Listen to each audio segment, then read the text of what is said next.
I looked at I did a survey, and I found that first of all, the owners of those pets were really angry with ticks and fleas. Welcome to Unstoppable Podcast with Harry Sardinas, inspiring conversations with influential millionaires, investors, thought leaders, entrepreneurs who are making a massive difference with their innovative products and services, and sharing the challenges and wisdom of how they sold their first million. Why 90% of the entrepreneurs think different than you do? Because they think that they sell the product to themselves. They don't understand that they sell the product to the customer. So they think what they would want, and they know the product and they want much more, and they invest in development and improvement. But the person in the street, the actual customer just want an improvement. They want an improvement. If you have a pain, you want to improve the pain. You don't want to be healthy day one. Day one, you just want to remove the pain. Then later on, we talk about becoming healthy. Later on, we talk about looking good. So if you understand that you are not your customer, you are not going to buy your product. You have too many of those things. This is not going to buy it. Once you understand it, you will do the missing step, which is do surveys and figure out what the client actually need and want, and deliver only that, not what you want, because you are not your client. You understand that? You will see you will progress much more than any feeling. And within this thing, you'll see that you start to give something to someone and they come up with all kind of nonsense. Oh, I want that and I want that. This is one person that wants it. And you go and you start to develop it because you think, oh, he's a customer, I need to do that.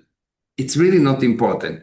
And also, if you know how to sell, you know how to sell, you can sell it and just make sure that it actually has some value, not all the value, just some value. Then, like for example, my first business was in property. We managed to sell over 5 million, and I remember people said, "Do you like the room?" Yeah, I like the room. I like the room. You know what? If you really like it, put the deposit down. You know, if you so when people can tell you about the product, no, I like it, blah blah. Well, are they really buying? Are they paying you money for? Because if they pay you money for, they are serious about it. They are telling you the truth. Sometimes people say, "Wow, this is a nice product, blah blah," just to be nice with you, to they so find you so in love with the product that people are gonna be nice, and entrepreneur have that compassion. Wow, my product is amazing, and of course, friends, family. Everybody around there is gonna tell them that the product is amazing. They're not gonna tell otherwise. And also friends, but the real signing with somebody pay for it. Saying that, Meir, we already interviewed 500 millionaires in this podcast, and some of the stories, like my one, people become an entrepreneur, sometimes like by accident, they solve the problem for themselves. And after they start to solve the problem for other people. Like, for example, my property business, when I was in London, was a waiter, my rent was expensive. So I said, oh, you know what, if I the 60% of my salary is the rent. So I need to have a business or something that don't get me pay rent. So I rent a house, I rent the rooms individually. There I was, I'm not paying rent. Now, here's the difference. I said, okay, I'm going to expand this. I'm going to show it to people. Something interesting happened, because when I rent rooms in London, and when I run my one, right, there is completely different when I brought the client. Because when I brought the first client, I said, look, this is the room. The client told me, I don't like it. It needs painting. And then he left. And I need the money so badly. Then the guy left, and I went to a painting shop. I said, I said to the guy, look, I need to paint the room. I never painted in my life. Give me this. And the owner of the shop told me, Harry, I already know that you never paint in your life anything, because you're asking a lot of a stupid thing. You need this, and this. So I went there the whole night, the whole day, painting the room, okay? Because I need the money so badly. And then next day come a girl. I said, look, do you like the room? And the guy said, well, it's painted. It's kind of clean, but it's cold, that nothing. No, I don't gonna take it.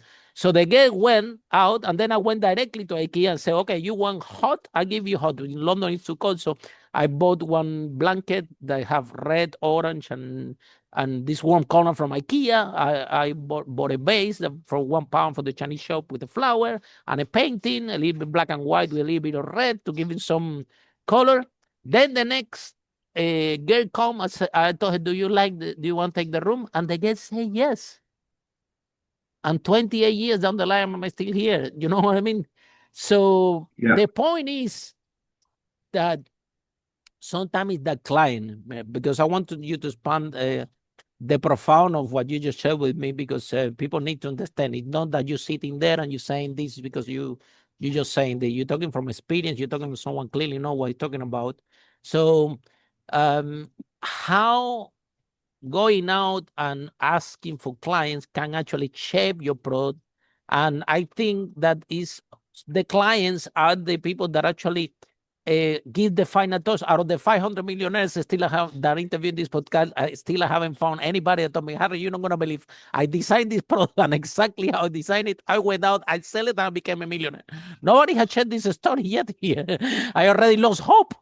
500 million is already no one. So tell us a little bit more how clients can reshape and help you to make the product market fit versus you're trying to develop your own yourself.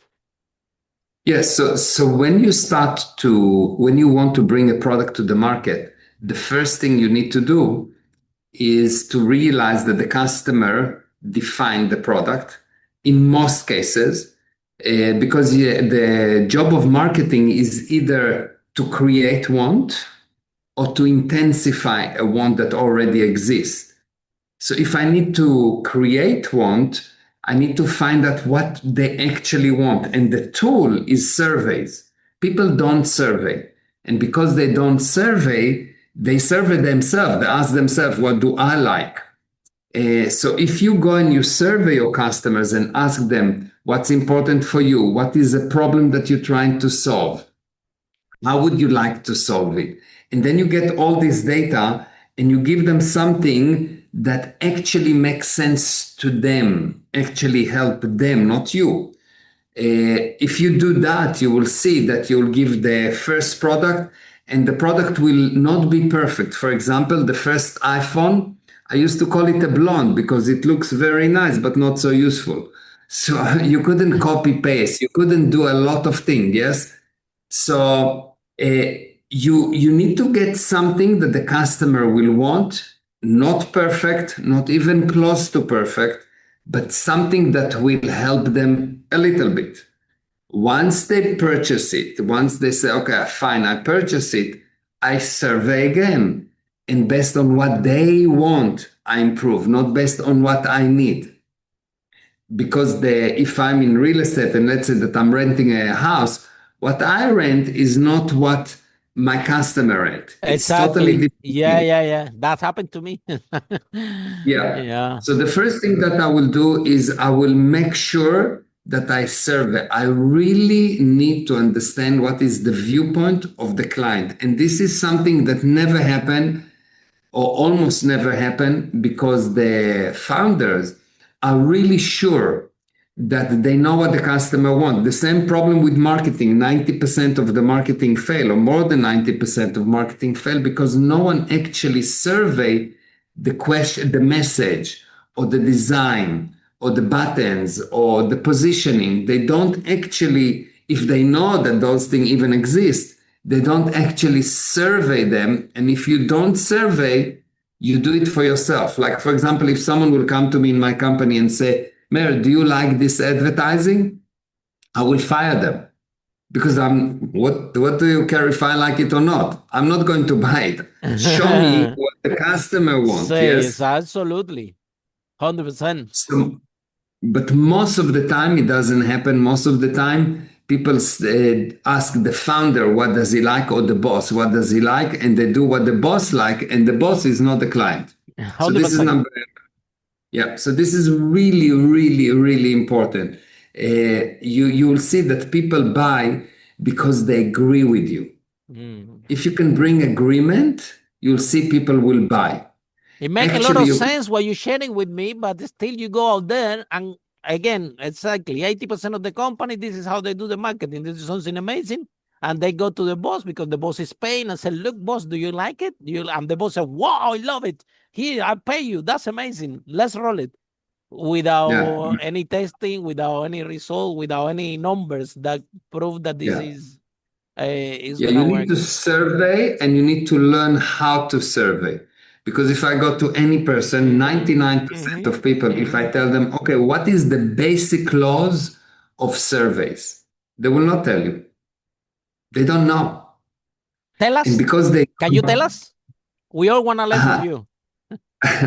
Okay, basic laws of surveys. Surveys compose of 4 parts. The most important part is the emotion that the person shows. So you ask a question, and the most important part to capture is the emotion. Let me give you an example. Let's say that I'm selling fertilizers, okay? If the general public that I'm selling the fertilizer to are angry, I will promote it in one way. And if they are enthusiastic, I will promote it in another way. So for example, if they're enthusiastic, I will promote it that I'm going to give them a fertilizer that will make a beautiful garden. If they're angry, I will promote it as I'm going to give them a fertilizer that's going to kill the freaking bugs. Do you understand? Absolutely, really powerful. I'm getting totally 100%. different. Totally different. I'm learning something today. Yes. You see that because the one guy wants a beautiful garden and the other guy is upset with the bugs. He wants to kill the 100%. freaking bugs. So the way that you research the market is different because you want the positive answer. You want the positive outcome. Otherwise, it's not real, the data that you're getting, right? So, that's correct. So the first thing you need emotion. I get it 100%. The emotion. Because the emotion is why they will bite eventually. Eventually, they will bite because of the emotion. Attached to the product. So the first thing you need is the emotion. The second thing that you need is there is something that's called the button. A button, when you press a button, something happens. Yes? Now, a person usually see during the day 5,000, 6,000, 7,000 marketing messages, but he actually pay attention to 3, 4, 5. Why those 3, 4, 5? Because those things are something that he cares about. It either bother him or he loves it. It's something that he cares about. And there is a specific way to find what my target market really care about. And then I have this button. So for example, I had a customer that had a shop he was a veterinarian and he invested a lot of money in marketing and nothing worked. And I came in and I've done a survey. And he thought that the most important thing is service, and he thought that the most important thing is the quality of the how good of a doctor he is, and he thought a lot of things, but it was nothing. I looked at I did a survey, and I found that first of all, the owners of those pets were really angry with ticks and fleas.